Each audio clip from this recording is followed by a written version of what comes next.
पद्मासना या ब्रह्मचुतशङ्करा प्रभृतिभिः देवैः सदा वन्दिता सा मां पातु सरस्वती भगवती निःशेषजाड्यापहा. Thank you. Now I request Professor Shirish Mishra sir for the welcome speech. Sir, please.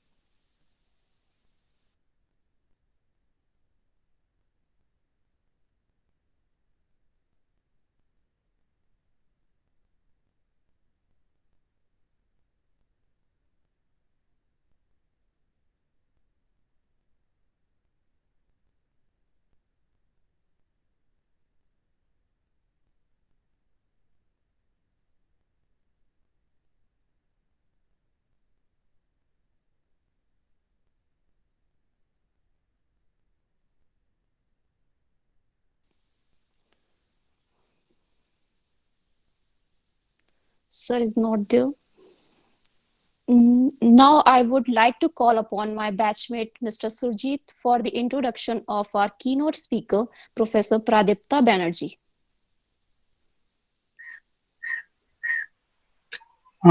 Good afternoon, everyone. My name is Surjit Kumar. I am a research scholar in Department of Commerce at Mahatma Gandhi Central University, Motihari. It is a great honor for me to introduce our keynote speaker, Dr. Pradipta Banerjee, at our E-Gyan Series 7th lecture. He is Dean and Head in Department and Business Administration in Sidho-Kanho-Birsha University, West Bengal. He has more than 18 years of experience in teaching and research.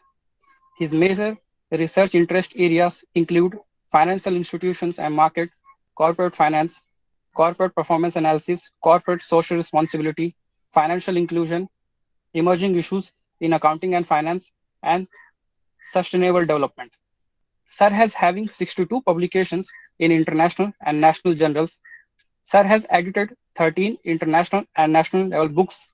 Sir has delivered 38 lectures in international and national level workshops, seminars, and conferences. Sir has presented 74 research papers in national, international seminar and conferences. Sir, we are really honored to have you with us. It would be a great pleasure to hear you to speak. On behalf of all the people gathered here, I welcome you and invite you for the lecture. Over to you, sir. Thank you.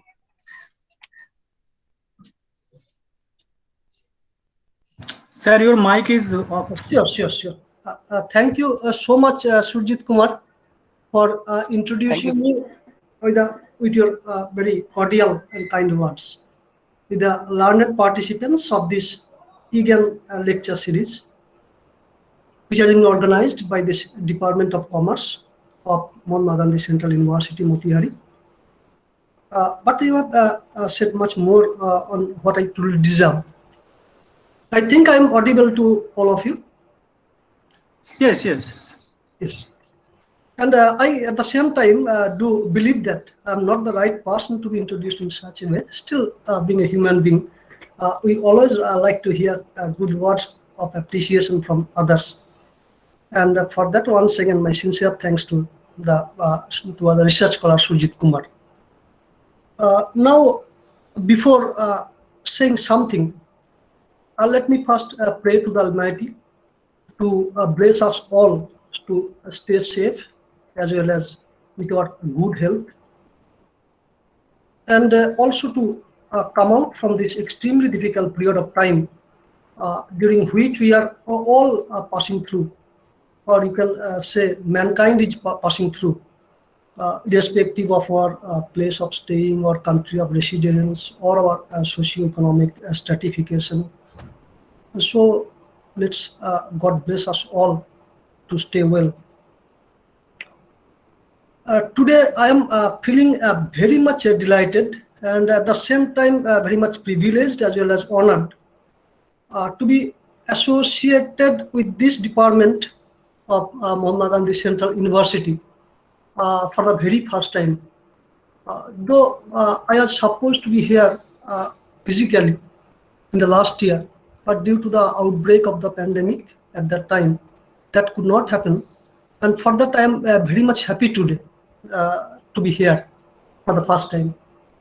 And for that, I wish to put on record my sincere thanks and gratefulness to the organizing committee of this academic event, and especially to the very person for whom I am here today, Dr. Subrata, Associate Professor of this department, who is just like my younger brother, and Professor Trilochan Sharmaji, Honorable Head of this department, who is also a very nice and cordial person to interact with, for giving me such a wonderful opportunity to be associated with this event, and obviously to get the opportunity to meet and interact with the learned participants joined here over virtually.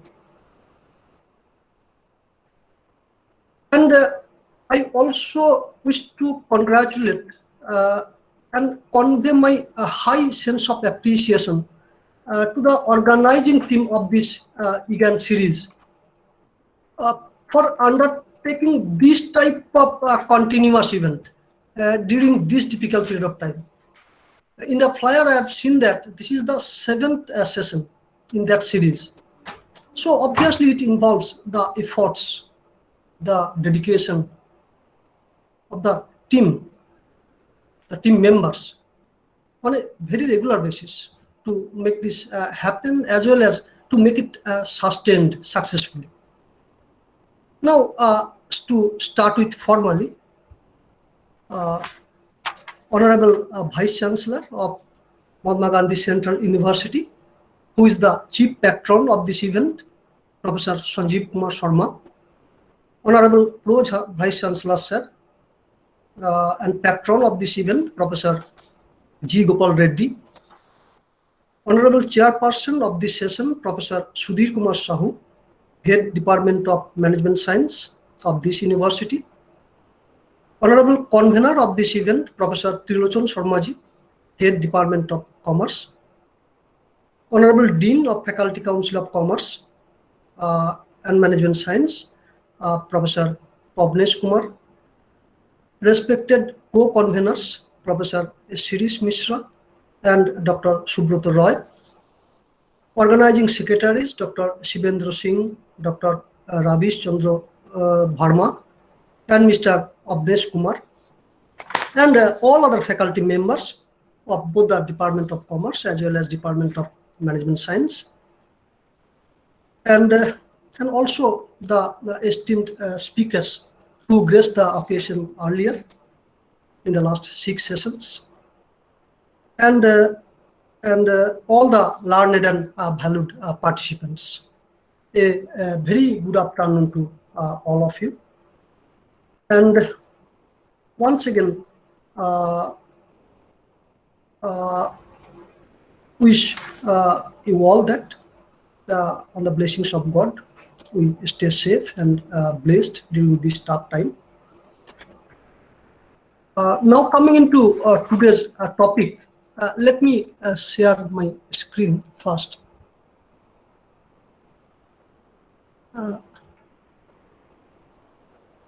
I think I have time of 1 hour. Yes. Yes. Yes. Thank you.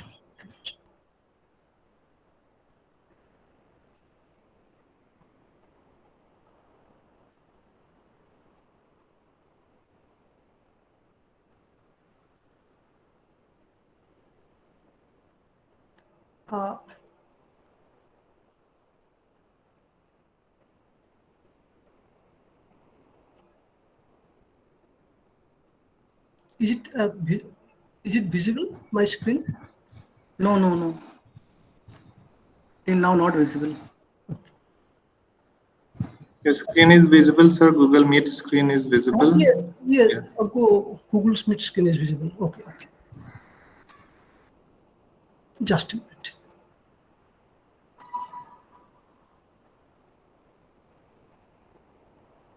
Just a minute.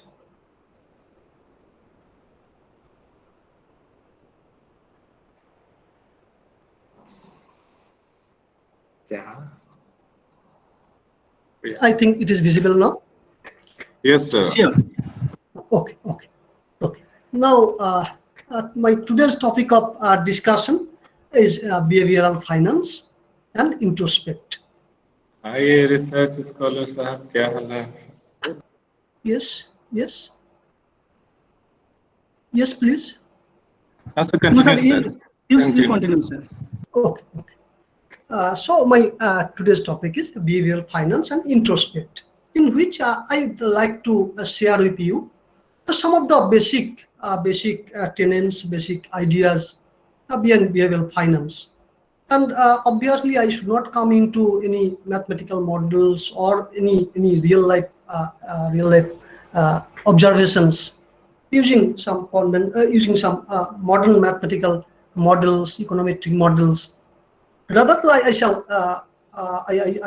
wish to have some basic understanding on what the behavioral finance is, why it is gaining importance in recent times in the financial studies, and so on.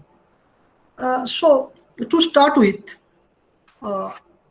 we all know that over the period of time, this very term, that means the behavioral finance, has emerged in the domain of financial studies, and the concept has been gaining increasing importance in the financial studies, financial analysis, in understanding as well as interpreting the financial behavior of all the participants, both in the context of corporate finance as well as in the context of personal finance. We all know that. And behavioral finance basically advocates that all the corporate actions, all the market behavior, or the behavior of individual investors in financial markets do not always fall in line with conventional financial theories. And this very fact, this very observation has opened up a very wide but relatively new dimension of financial study called behavioral finance. Now, we also, also know that you can say almost all the theories, all the models, established models, documented models in finance or in financial studies have been built upon the strong foundation of economic theories. And for that, the mother of behavioral finance is considered to be the cognitive economics. The concept has emerged from the concept of cognitive economics. I'm not a person from economics discipline, and just have a very shallow, or you can say just workable knowledge in economics. But as economics and finance are so closely related to each other that we must have to have some sorts of understanding, some basic understanding on economic theories to have some good understanding on financial theories. Now, let us see what are cognitive economics and also what is behavioral finance, and what's the relationship among these two areas, two concepts. Though cognitive economics and behavioral finance are so closely related to each other, they are not synonymous. Because we can hear that, we see that one is economics, that means cognitive economics, and other is behavioral finance. So obviously some differences are there between them, and economics, which basically studies how resources are allocated among the individuals, how resources are allocated across the society, etc.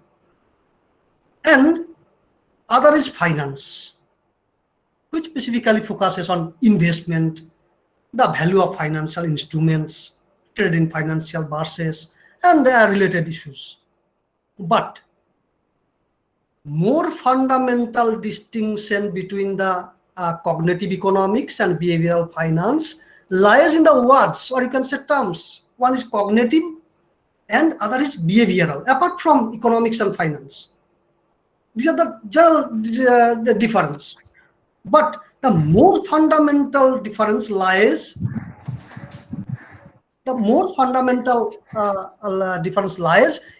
in the term cognitive and behavior. One is cognitive and other is behavior. We know that cognitive is about how we think, while behavior is about what we do, how we react, how we act. We can in the language of commerce say that one is planning and other is the execution of plan. One is planning, that is cognitive, and other is the execution of plan, that means behavior. So cognitive is about how we think, and behavior is about how do we react. Behavioral finance focuses on the phenomena, on how people behave. For example, what we do when we have some choices. If I have choices, and among such alternatives, I select one, then what's the logic behind selecting that particular alternative while I have a number of other alternatives? Cognitive economics, on the other hand, looks at what is actually going on within the minds of the individual while they are making their choice. That means cognitive economics focuses on the decision-making process in the brains of the individuals. What is the internal structure of their decision-making process? How does information enter into the minds of the individuals? And how they are processed? What factors influence the decision-making process? And then ultimately, how they express their understanding through their behavior. So behavior is the end result of that process, which dealt in by the cognitive economics. That means cognitive economics is the process behind making our decision. Obviously, financial decision as far as our domain is concerned, and behavior is the output of that process. And if we take a very simple example of engineers and physics, engineering and physics, behavioral finance is just like engineering. Behavioral finance is just like engineering. Engineers know very well what is the rule about how a particular object, how a particular machine, or how a particular instrument behaves or works or operates. The engineers can use those knowledge to run the instrument, to run the machine, or they can test new implementation using that existing machine or instrument, fix some problems that occur when the machine operates. Cognitive economics, on the other hand, is just like physics. Physicists know the underlying theory on how an instrument works. that the engineers don't know. The physicists know how an existing invention operates, and also they can work on how to create new invention. That means with their knowledge on the subject, they can work for new invention that the engineers usually cannot, because engineers have that type of expertise, that type of knowledge to work on the existing invention. But physicists know how to develop a wholly new and a different invention. So this is the basic difference between the cognitive economics and behavioral finance. Now, literally, what is behavioral finance? It's basically a sub-field of behavioral economics that I have mentioned just now. It's a study of influence of human psychology on the behavior of investors or financial analysts, or you can say all the participants in financial markets, and its subsequent effect in the financial market, both at micro level as well as at the macro level. So behavioral finance try to accommodate, try to incorporate high impact of psychology. That means psychology-based theories while studying the behavior of market participants in the financial market. We all know that the efficient market hypothesis proposes that any given point of time in a reasonably liquid market, prices of securities, prices of financial assets reflect the impact of all available information. But at the same time, we also know that those who are in finance domain or discipline, or even commerce discipline, that many studies have documented, there are plenty of studies are there which have documented the long-term historical phenomena in securities market that contradict the efficient market hypothesis. That contradict the efficient market hypothesis and cannot be explained through the models, existing models based on perfect investor rationality. Because we know that most of the models, almost all the financial models, are based on the assumption that investors are very much rational, and most of the traditional models, as they are based on the belief that market participants always act in a very rational manner, in a very wealth maximizing manner. But in reality, these assumptions severely limit those models' ability to make accurate prediction, only because investors as well as other market participants do not always behave rationally. And behavioral finance focuses on this very fact that investors are not always rational. Rather, they are normal only. They don't have perfect self-control over their behavior. Rather, have limits to their self-control. And the investors and the other market participants are not free from their biases, human biases. Rather, they are significantly influenced by their own biases. And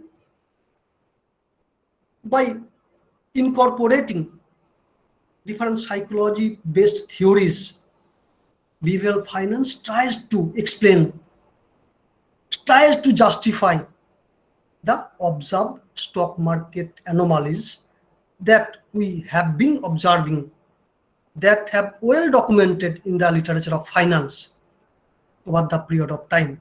And we know the most popular stock market anomalies like January effect, day of the week effect, a small firm tend to outperform, low PB ratio, low PB ratio stocks perform in a better way, neglected firm hypothesis, that means neglected stock, reversal effect, and many other anomalies have well been documented in the literature of finance over the period of time.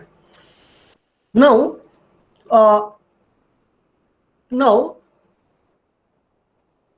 behavioral finance, by incorporating and you can say by combining such psychological based theories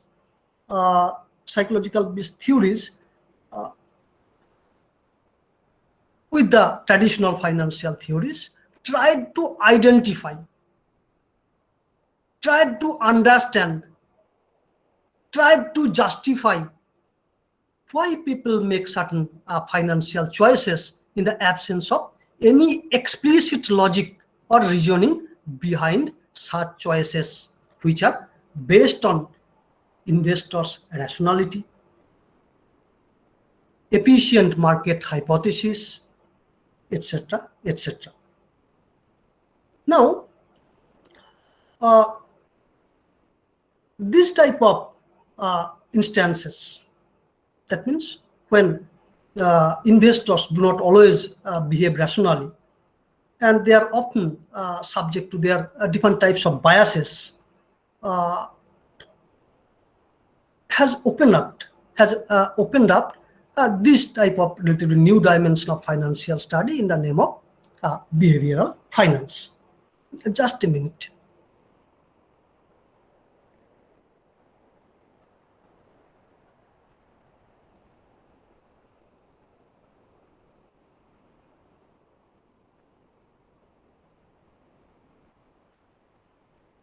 Yes, sorry. Now, behavioral finance does by putting hammer on the basic assumption on the perfect investor's rationality, on which most of the traditional models have been developed, applies psychological based theories, particularly those related to cognition, or you can say behavioralism, to explain the influence of psychology on the human psychology, on the behavior of the investors, and obviously its subsequent effect in the financial markets. And it tries to fill the gap, fill the void by combining, as a supplementary, combining scientific insight into cognitive reasoning with the conventional economic and financial theories, by considering different psychological biases that human may possess,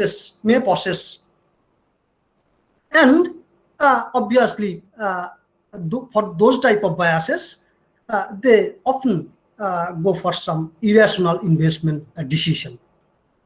Thus, if we see the basic difference between traditional or conventional finance and traditional finance, then we'll see that while traditional finance advocates or postulates that both the market as well as the investors are perfectly rational,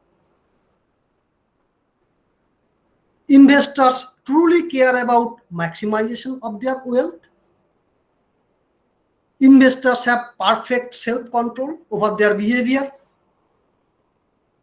investors are not confused, are not impacted by cognitive errors or information processing errors. In contrast, behavioral finance admits that investors are not normal, rather they are rational. They have limit to their self-control. Investors are influenced by their own biases. They are not free from biases. investors are subject to their cognitive errors. They are not free from such type of cognitive errors. And for that, these type of errors, these type of biases may lead them to make wrong decisions, which deviates from the perfect investor's rationality, the basic assumption on which the conventional financial theory based on. Now, as I said that behavioral finance considers investors as the normal, not always rational, and they are being subject to decision-making biases or errors. And these biases or errors can be grouped into different heads. First one is the self-deception bias. Self-deception is basically a limit to the way we learn. When we mistakenly think that we know more than what we actually know, we tend to miss some information. When we believe that I know more than we actually know, then obviously we tend to miss some information. That is very helpful to make our informed decision. So this is the self-deception. And self-deception is seeing the world in the way we wish to see.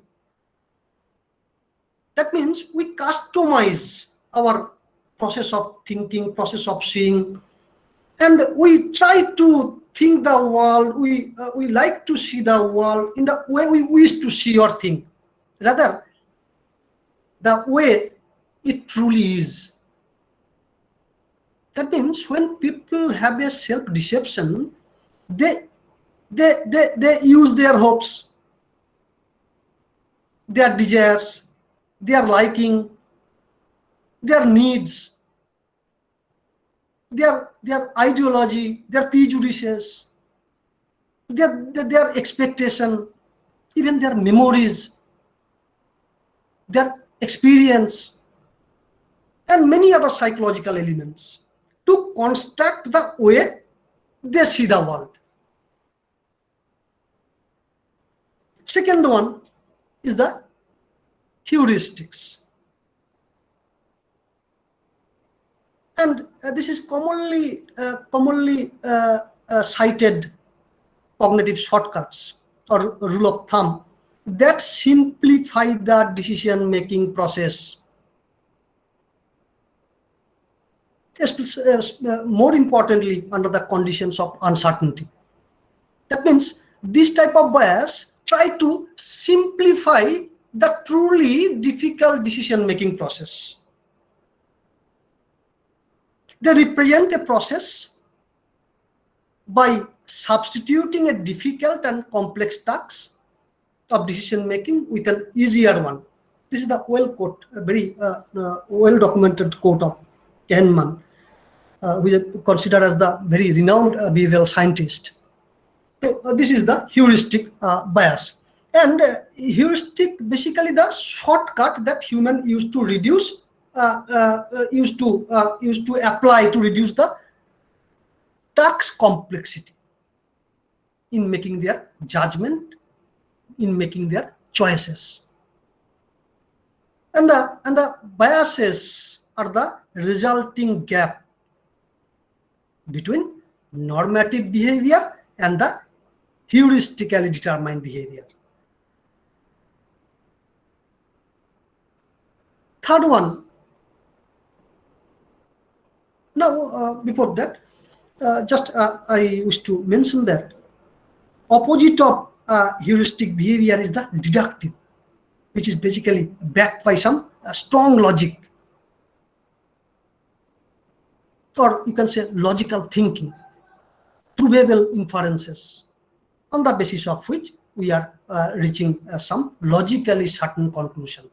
So opposite of deductive is the heuristic biases.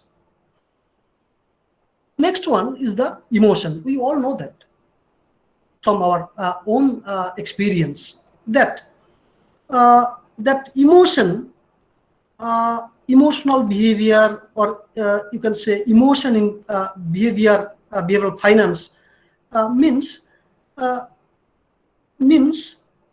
those type of biases which influence our decision making process by our current emotional state of mind. And we all have seen from our own experience that in many times our mood may lead us to come with some decision which are off track from rational thinking, which cannot be explained, cannot be justified with the logical thinking or conventional thinking, or you can say thinking backed by some traditional assumption of different financial models. Next one is the social influence. There are many other biases are there. I'm just mentioning some of them. We know that social influence also may have some effect on individual decision-making process, because social influence can alter a person's thinking and beliefs, because we all are the social being, and accordingly those type of social influence can impact the behavior of the person, and those can be manifested in their behavior in many different ways.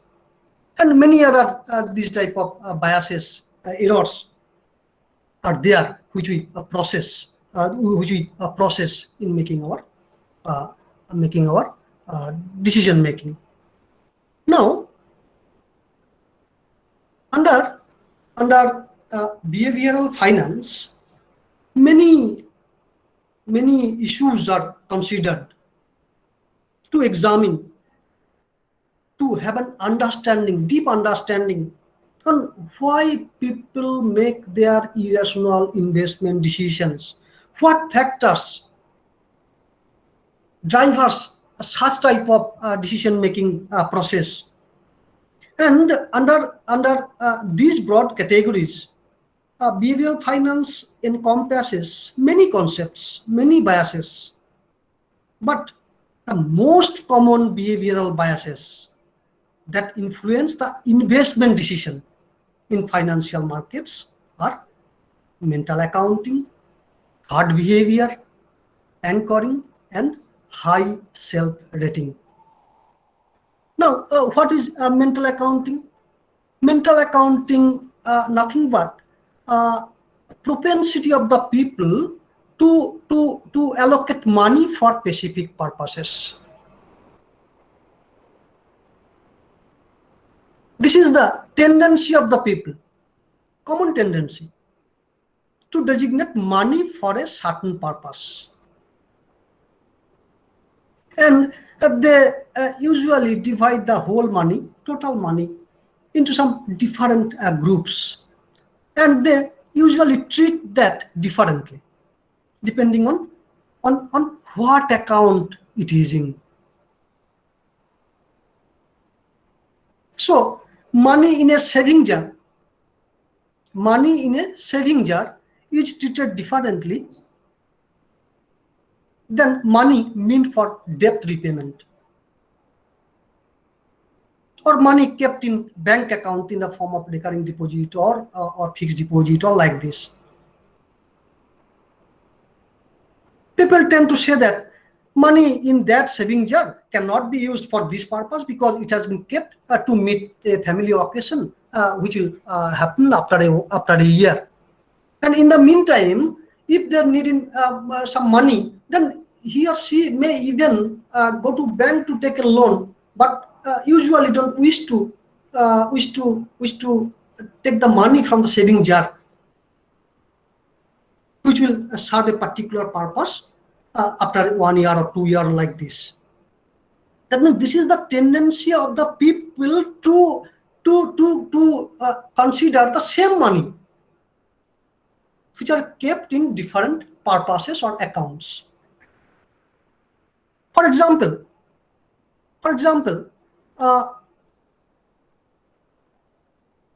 suppose I have an investment of rupees, for example, 10 lakhs in security market, in stock market, for example. And it's our common tendency to separate our total investment as this portfolio is safe investment portfolio, this portfolio is speculative portfolio, this portfolio is moderately speculative portfolio, or like this. But is there any real significance for all of this? Because I have a total fund of rupees 10 lakh. And why we do that? We do that to prevent the negative returns that I may observe from the speculative investment. And we may think that that may affect the entire portfolio adversely. But in reality, despite our effect of separating the whole money into different portfolios, my net worth will be no different if I had the total money in the single portfolio. So this is our mental thinking. This is called mental accounting. Second one is the hard behavior. We know all about this type of biases. Hard behavior states that people tend to mimic or follow the financial behavior of the majority, or hard. And we know following the crowd is a very common in everywhere. As the larger group does something, like buy a particular stock, saying that it is a hot stock, or sell a particular stock in a panic, then we, the common investors, usually tend to follow that. And a prominent psychological biases is the hard instinct, hard behavior, which often leads the people to follow the popular trend without any deep thought of their own, why they are behaving in such a way. And breaking hard mentality, you can say, is one of the best things that we can do, that can be done for making informed, making a judicious investment decision. Next one is the hard behavior. Sorry, next one is the anchoring. Anchoring is the idea. This is the anchoring is nothing but the idea that we attach in making our judgment as a reference. That means it is the tendency of the people to use their own idea as reference in making their subsequent judgment. The anchoring effect is a cognitive bias that describes the common human tendency to rely too heavily on the first set of information, or you can say pre-existing information, or you can say one trait, relying on one's own trait. And during decision making, anchoring occurs when individuals use an initial piece of information as reference to make subsequent judgment. For example, suppose I'm thinking about purchasing a good quality shirt, for example, and my thinking is that, my opinion is that, my judgment is that a shirt costing around 2,000 is a good quality shirt. Now suppose in a shop I see a shirt that cost 4,000. But that particular shirt attracted me a lot. But after seeing the price tag, I thought that no, it's too costly. And after that, suppose I see a second chart that cost exactly 2,500, for example. Now you will be prone to consider the second chart as the cheaper, because your first set of information was rupees 4,000, the chart that you have just seen previous to this chart. So on the basis of that reference of 4,000, you are considering this chart of 2,500 as the cheaper one, though in reality you thought that a chart costing rupees 2,000 is a good quality chart. In case of financial market, suppose I wish to invest some of my money in some automobile for any stock, for example, and suppose I purchased a stock, 1,000 units of that stock for a price of rupees 50 per stock, 50 per share. While at that time the price was at its peak. That means the stock was at that time was overvalued. So obviously, after purchasing the stock, I am seeing that the price is getting reducing, and it comes to 45. Then, in spite of analyzing its fundamentals, its price to book value ratio or price to earning ratio or other techniques of judging the quality of a stock, I am thinking that no, it's as the price has reduced by rupees 5, so I should have to purchase some more quantities of that stock because its price is around 50. That means anchoring occurs as initially in my mind the price of the stock was 50. Even if it comes to 40, then I will also think that so it's a very good opportunity to buy additional shares of additional quantities of that share, or like this. So this is the types of anchoring biases. Another type of anchoring, just for example, that we very oftenly encounter in our real life, in our daily life. Suppose just think that I am going to purchase a shoe in a showroom, and I have seen that a pair of shoes that attracts me costing rupees, for example, 3,000. But I thought that no, it's too costly, so I should not purchase that. But just after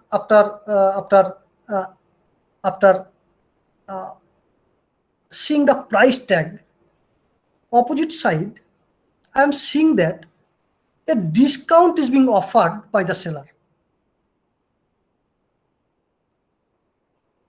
For example, suppose they are offering discount of 40%, for example. Then after getting the discount, the price will be 1,800. So I think that no, as the seller is giving some discount of 40%, so it comes 1,800, and it's quite cheaper.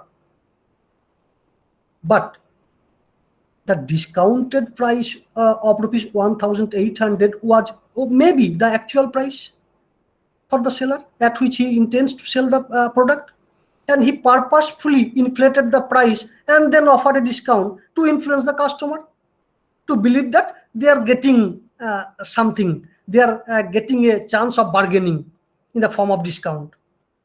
So these are the very real life example of the anchoring bias.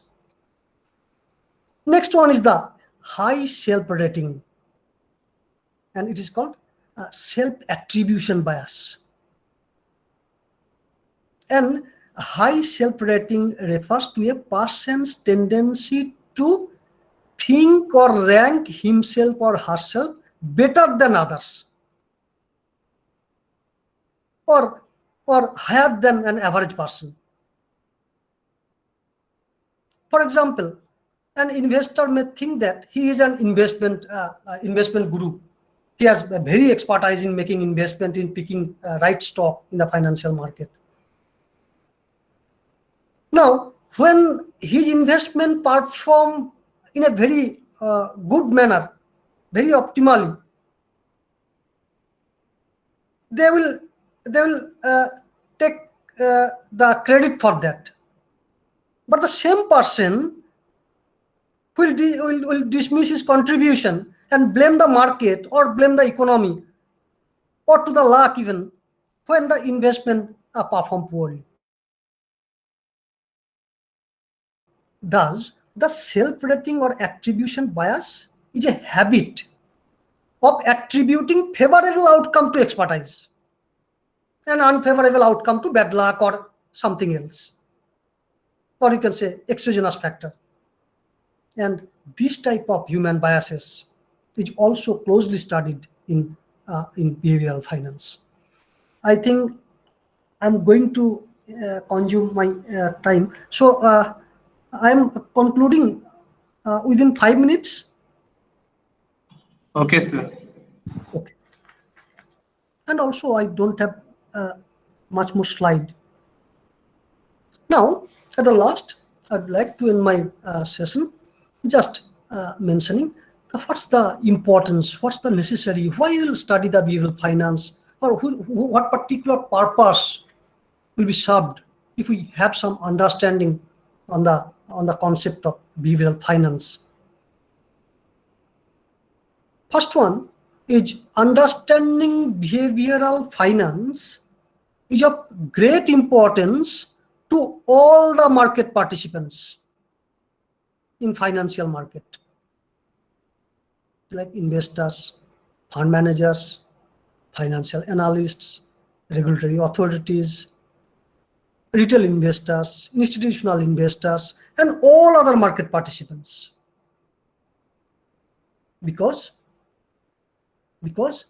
understanding behavioral finance enables the market participants, and most importantly, to the investors,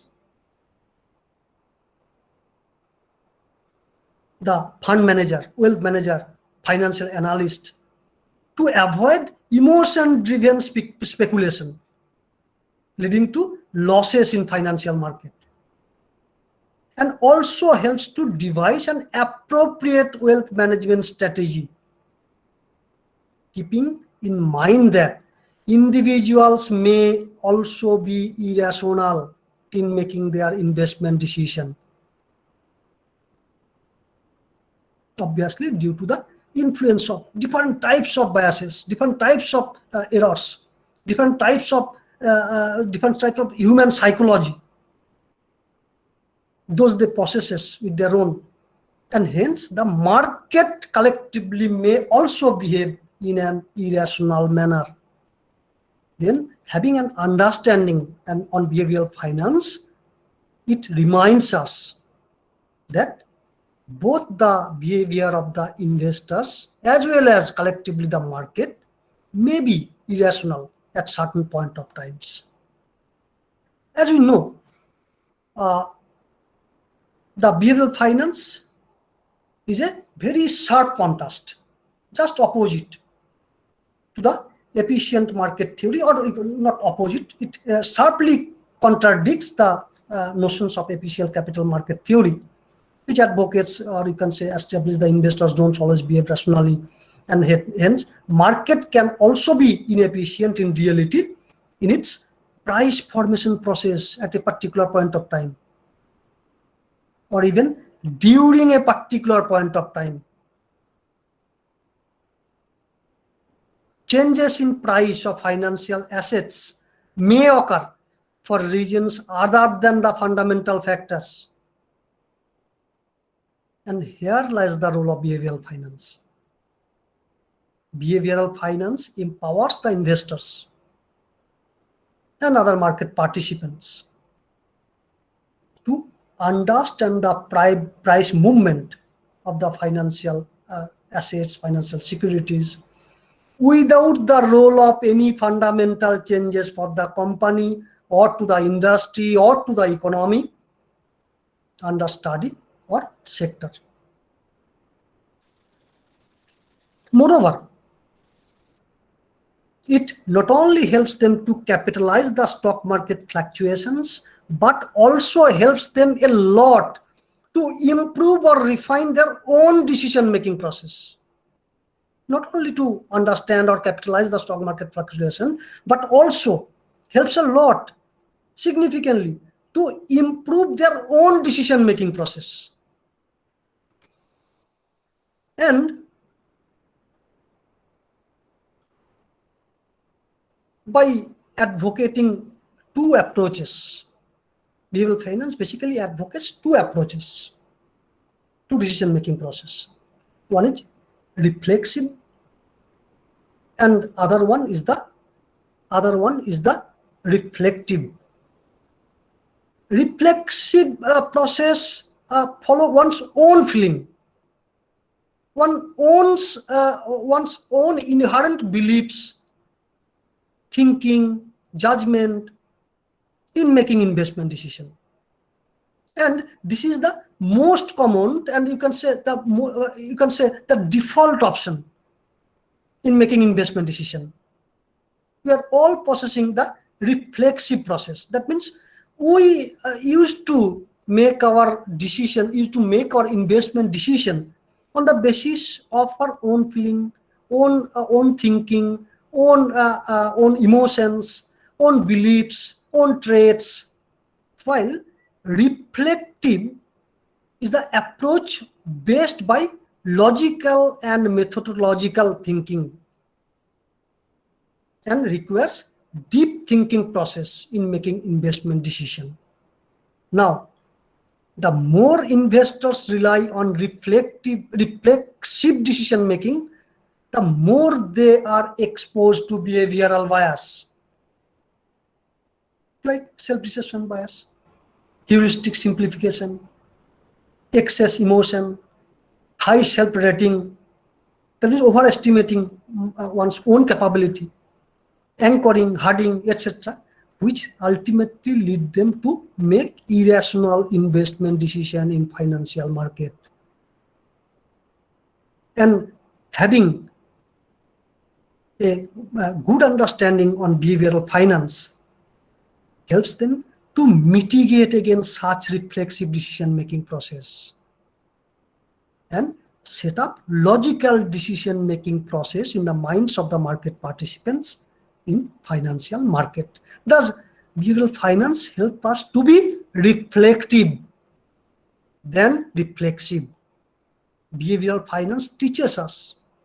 Behavioral finance helps us to be reflective than reflexive in making our financial decision to act in a more rational manner. Thank you very much. Thank you very much. Thank you, sir. For giving me a very patient sharing. On behalf of everyone here today, I thank you, sir, for such an insightful and very informative speech. You left no stone unturned. I am very sure that everyone had a great learning experience today and will change their perspective of viewing this topic. It will be very beneficial for all the scholars and will certainly take away something from here. Thank you, sir, once again. Now the question answer session has been started. If anyone wants to ask question, can come forward.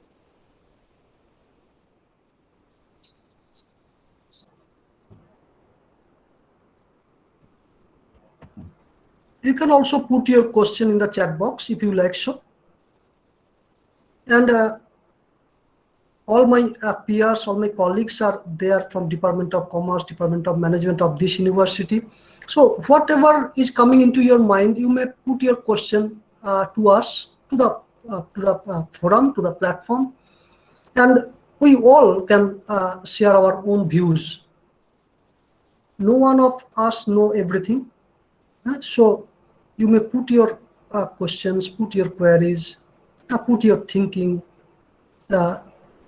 either in chat box or directly to me, or rather directly to us.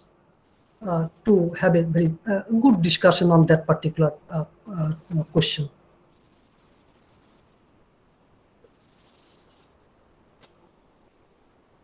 Yeah, Subrata Roy is here, Sharma is here. All are very much expert than me on this particular topic. I know that personally. And Devendra Singh, I know him very well. So I always think that learning is a process. Learning is a very collective phenomenon, collective approach. And whenever we admit that, then I think I believe that we'll only be able to learn something. Right. No question you have? Students, Okay. research scholars, if you have any question, please ask to sir. And if you don't have, then no problem. But if you have, you can without any hesitation, may put forward your question to this platform, not to me only, to this platform, so that we can have a good discussion on that.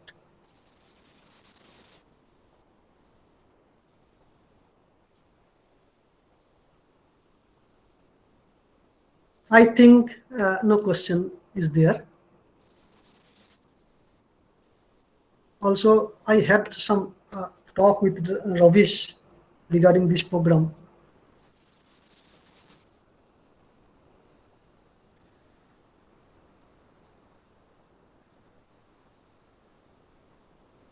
Okay, sir, there is. Hello. Yes, hello. Ravish, I think no question is there from the audience, from the participant. Please, Sati, continue. Okay, now again I would like to call Mr. Surjit for the introduction of Chairman Sir Professor Sudhir Kumar Sahu. Please, sir. Surjit. Thank you, sir. Namaste. Namaste. Good afternoon to all. All the respected intellectual person here in our. Sahu साहब introduction तो होने दीजिए. Hello Sahu साहब पहले introduction होने दीजिए, बच्चा introduction कराएगा आपका. अच्छा ठीक है. Yes, sir. It is my great honor and pleasure to introduce Dr. Sudhir Kumar Sahu, sir, as a chairman of this E-Gyan Series 7th lecture. He is presently working as a professor in Department of Management Sciences with Mahatma Gandhi Central University. He has more than 20 years of experience in teaching and research. He has published around 70 research papers in peer-reviewed journals and conference proceedings. His area of interest in research includes inventory management, neural network, data mining, and pattern recognition and optimization technique. In his supervision, 30 research scholars have been awarded PhD degree, 21 research scholars have been awarded MPhil degree. He has also supervised 30 master's level dissertations in management sciences. We are very fortunate to have you, sir, in our college. Now, I welcome and invite Professor Sudhir Kumar Sahu, sir, for your speech. Thank you, sir. Over to you, sir. Thank you. Good afternoon, everybody. Here we have our respected person who delivered his speech in the behavioral finance topic organized by the Department of Commerce, Mahatma Gandhi Central University. I heartily congratulate our esteemed Professor Sanjeev Kumar Sharma, Vice Chancellor, Mahatma Gandhi Central University, who has given his consent and novel guidance for this program. And I congratulate Professor Trilochan Sharma, Head of the Department Commerce, Mahatma Gandhi Central University, for the continuous effort for the enlightenment and knowledge sharing enthusiasm. It is because of him the department is continuously achieving the excellency. I show my gratitude and feel honored for congratulating the keynote speaker, Professor Pradipta Banerjee, Dean, Faculty Council of Commerce, Birsa University, West Bengal, for sparing his valuable time and sharing his knowledge and experience on the topic behavioral finance. As today in the pandemic situation, the topic is very important and relevant in the present scenario, just like a vaccine dose. So I am totally confident the participants present here have gained new and many insight from our esteemed speaker. I congratulate both the co-convenor, Professor Shirish Mishra and Dr. Subrata for making this E-Gyan series effectively and technical glitch. I congratulate the organizing secretary, Dr. Shivendra Singh and Avinash Kumar and Dr. Ravish Chandra Verma for their continuous input and efforts making the meeting grand success. Last but not least, I congratulate all the participants, students for the patience listening and will pray from the God for their well-being. Thank you all. Thank you for the our respected delegate, Professor Pradipta Banerjee. I once again thank you all. Thank you. Thank you very much, sir. Thank you, Professor Sahu and Professor Sharma, and also all my dear colleagues from Department of Commerce, Subrata, Avinash, Ravish, and all others, Shivendra. Thank you so much for giving me this wonderful opportunity for the first time. Thank you, sir. Now for vote of thanks, I would like to call our Professor Dr. Subrata Roy, sir. So please. Thank you, Sati. Thank you, thank you, thank you. I am audible? Yes, sir. Okay. So a very good afternoon to the honorable keynote speaker, respected chairman, respected deans, faculties, respected dignitaries, and my dear students. At the very outset, I extend my thankfulness to the Department of Commerce for giving me the opportunity to deliver formal vote of thanks for this event to all dignitaries connected with us virtually. Really, I do believe that behavioral finance really a difficult subject, but the subject is very interesting. Just I want to mention few pioneering works on behavioral finance who are doing research in behavioral finance and want to do research on behavioral finance in future. So first one is on the efficiency of competitive stock market where trades have diverse information. This paper is written by Sanford Grossman and the paper is published Journal of Finance in 1976. This is the pioneering works that has been done by Grossman. According to his word, he told that I have shown elsewhere that competitive markets can be over information efficient. If competitive price reveal too much information, traders may not be able to earn a return on their investment in information. There are two types of trades, namely informed and uninformed trade. Informed traders learn that true underlying probability distribution which generates a future price and they take a position in the market based on this information. When all informed traders do this, current prices surely affected. Uninformed traders, on the other hand, invest no resources in collecting such type of information, but they know that current prices reflect the information of informed traders. They do believe on informed traders. So uninformed traders from their beliefs about a future price from the information of informed traders which they learn from observing current prices. So the framework will be based on price transmit information. There are so many works like Government and Steel Glitch, 1976, Information and Competitive Prices System. The paper has been published in American Economic Review. There are so many great works.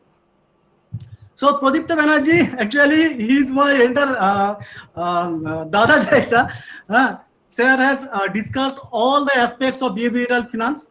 So on behalf of the Department of Commerce, I would like to thank you from the bottom of my heart to our keynote speaker, Professor Pradipta Banerjee, Dean, Faculty Council of Commerce, Sidho-Kanho-Birsha University, West Bengal, for taking his precious time out and consenting to be the today's keynote speaker on the topic Behavioral Finance and Introspect.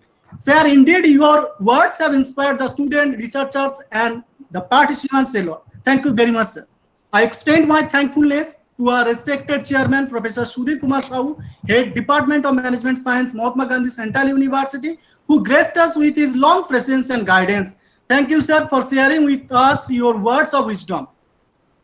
I extend my gratitude to the respected Dean of our school, Professor Kumar, for his pleasant personality and continuous support with us. We have heard that Sir is suffering from physical sickness, and thus we all pray to God for his speedy recovery. I extend my gratefulness to the convener, respected Professor Trilochan Sharma, Head Department of Commerce, Mahatma Gandhi Central University, for his continuous support and motivation with us. I would like to thank all the respected dignitaries who have blessed us with their presence virtually. We have been fortunate to be assisted by our Honorable Vice Chancellor, Sir Professor Sanjeev Kumar Sharma. You have been a constant support and you have given us a lot of encouragement. Thank you very much, sir. I also extend my gratitude to the Honorable Pro Vice Chancellor, Sir Professor G. Gopal Reddy, for his motivation and inspiration for us. I would also like to thank to the respected Co-Convenor, Professor Shirish Mishra, respected organizing secretaries, Dr. Sibendra Singh, Mr. Avnish Kumar, Dr. Robish Chandra Verma, and students for the complete preparation of this E-Gyan Series 2.0 2021. You got just few days time. In such a short time, you have made the best arrangement for this program. Thank you wholeheartedly. I would also like to extend my thankfulness to all the respected faculties from various departments across the country for their constant cooperation and long presence with us. I thanks to the staffs of MGCU fraternity for their constant support with us. I would like to extend my thankfulness to the media personnel for their cooperation and extensive coverage of this program. Last but not least, I thank you all the students for showing their interest in the program. I once again thank everyone for making this program a successful one. Finally, I would like to share Gurur Brahma, Gurur Vishnu, Gurur Deva Maheshwara, Gurur Sakshat, Param Brahma, Tasmai Sri, Guruve Namo. So once again, thank you very much for being with us today and pray to God for you, for your good health and good luck. Namaskar. Thank you, sir. Now at the end of the program, I request you all to stand at your place for the national anthem.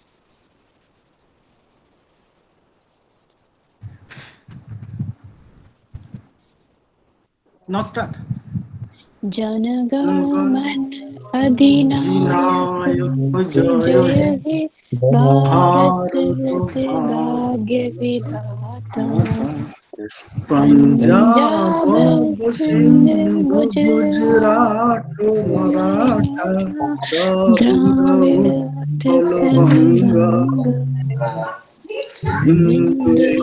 Himachal Jamuna Uchchal Chalo Taranga Abo Shubh Name Jage Abo Shubh Ashish Mage Gahe Tapo Jaya Gatha Janagan Mangal Dayak Jaya Hai Bharat Bhag Vidhata Jaya Hai Jaya Hai Jaya Hai Jaya Jaya Jaya Hai.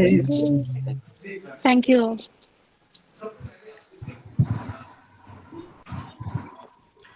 হ্যাঁ পরিতদা খুব সুন্দর presentation দারুণ আমাদের স্টুডেন্টরা thank you ভাই আমার তো ভালো